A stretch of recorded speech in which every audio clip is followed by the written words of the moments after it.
that this is a matter that is plaguing the church of the living God. It's keeping us from promise. It's keeping us from destiny. It's keeping us from the very things that God desires that we have. The inability to control our mouths. When you talk too much, you can't hear. Number one, it's a quiet church. That's why people who always have a comment, or who always have an expression, or who always have something to say, you have to take a step back while you're listening to them and also look at them. Come on.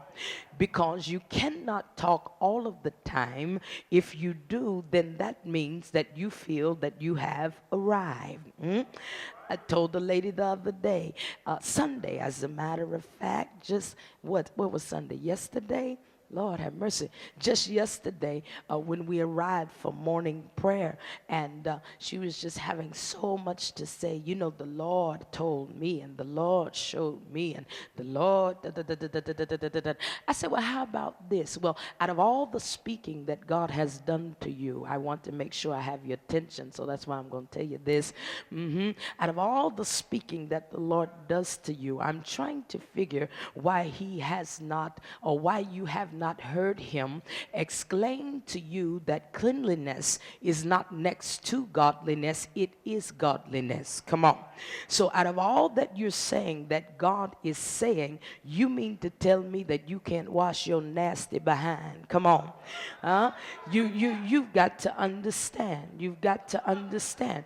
You have nothing to tell anybody else if you don't do first things first. Ain't nobody saying nothing. For you are, got your attention now. You are an offense to the brethren. Come on. And it's too much of you to get up and dress it without washing it first. You understand? It's too much of you.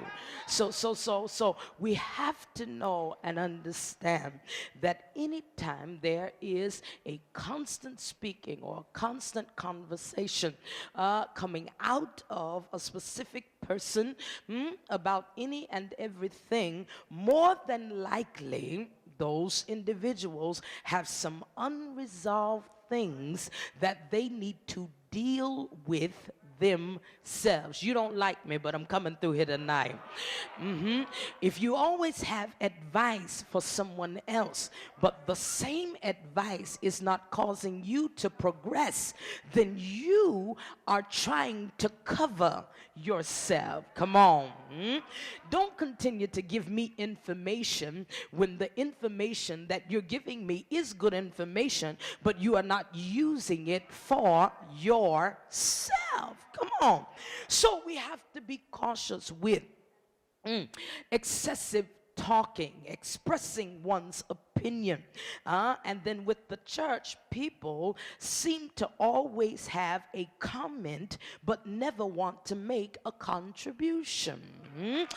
If there is no contribution, there should be no comment.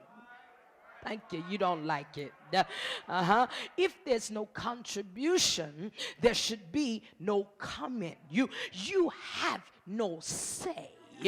If you have not demonstrated an interest, I'm to the left, that's not in my notes, but take it. If you have not demonstrated an interest in simply building and maintaining, tell me to preach, the house of God, you have no say. Thank you. You don't like this, you don't like that, you don't like the other. You think this should be that way, you think the other should be the other way. But what have you contributed to cause it to be the way that you claim it should be?